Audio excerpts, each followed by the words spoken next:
Okay, Assalamualaikum and good day to the committee of this international conference on social sciences and technology for postgraduates and researchers.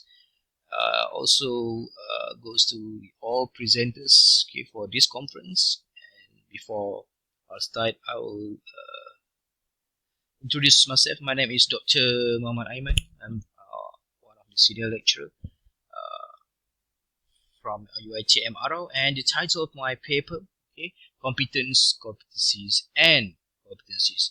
Okay, a misunderstanding in theory and practice for future reference. Alright, and then we start with the introduction. Okay, the competency-based approach has been utilized, okay, since 1960 in organizational setting to measure the performance or the competency of an employee comprises of knowledge, skills, and abilities. And then similar to several other terms in this world, right? Competence and competency also have different version of meaning, and then sometimes confusion from general to specific. Okay, the confusion due to the inconsistent meaning may affect the outcome, the performance management, the performance measurement used by an employee to measure the current level of knowledge, skills, and abilities of employee. So it can cause, okay, so because of conflict, okay, internal conflict in the organization, which could reduce team performance since there is more than one person, okay, in a group, okay, teamwork and so on.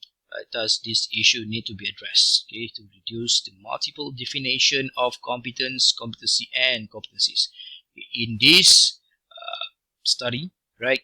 This my paper discuss the definition of each term, which could guide future scholars, future researchers, okay, postgraduate researcher, okay, as well as undergrad student in finding the best way to understand each term for future studies, which adopt competency based approach. And then the misinterpretation, according to Wong, the term competencies is a fuzzy concept which may lead to confusion, okay, misinterpretation, because previously the term competence and competency can be used interchangeably, okay, without proper reason and justification.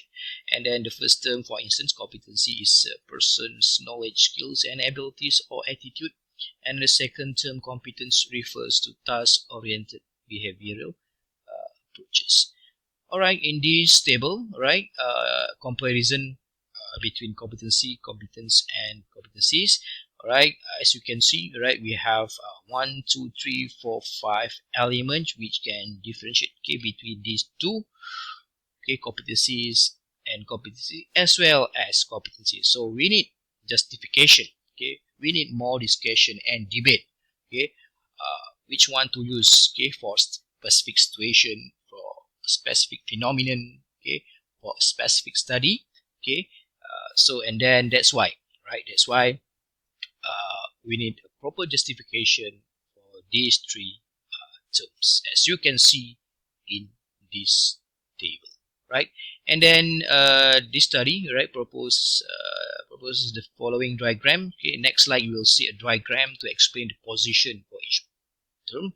And then in that diagram, right, we have four categories, four concepts. Start from competent, okay, continue with competency, competence, as well as competency.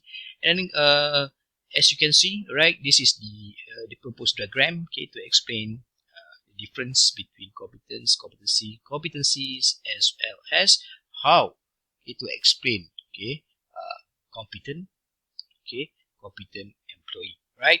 So competencies refer to a set of knowledge, skills, abilities, attitude, and behavior that are transformed into more than one single competency element, which means that competencies, okay, have more than one competency elements. And for competency, a set, right? Competency set of, okay, knowledge, skills, abilities, attitude, and behavior, set.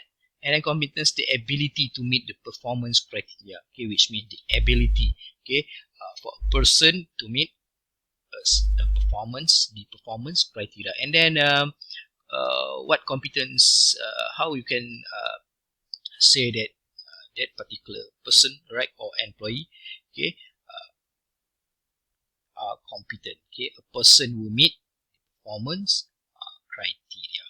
Okay, so this I come out with this diagram to make life easier in order to understand more about competency, competencies, competence, as well as competence. Okay, as a conclusion, right, a number of confusion are related to the area of study of competence. Okay, competency and competencies have been highlighted in this paper.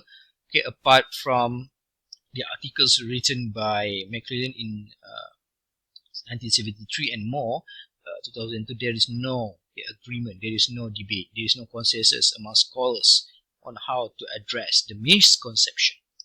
Okay, in this, in my study, a new explanation for each term is addressed by proposing a pyramid diagram, as you see just now, right? That can be used as a guide by other HR and management researchers, as scholars, okay, postgraduate students and undergrad students, PhD students, okay, concerning the future direction of competency-based assessment. A particular aspect of this diagram is to ensure that the right decision, okay, made by head of department, right, top management, as well as HR officer, okay, and researchers, okay, and scholars when adopting competency-based approach. Okay, it is hoped, it is anticipated that future competency study will further contribute to this debate, okay, through the implementation of competency-based across various organizational contexts or industry or background, okay, profession, okay, different profession requires different competency elements, so that's why we need more debates, okay, and nation. And then finally, outputs from the study can be utilized to arriving at an overall consensus. Okay, finally, okay, we hope that we agree. Okay, we agree that this is the right definition, the right concept, the right explanation. Okay, for all competencies, competencies as competent definition and term in the future. Alright, so that's all for me, and thank you very much for watching, and I wish you all the best, and thanks again to the committee members for this conference, and bye bye.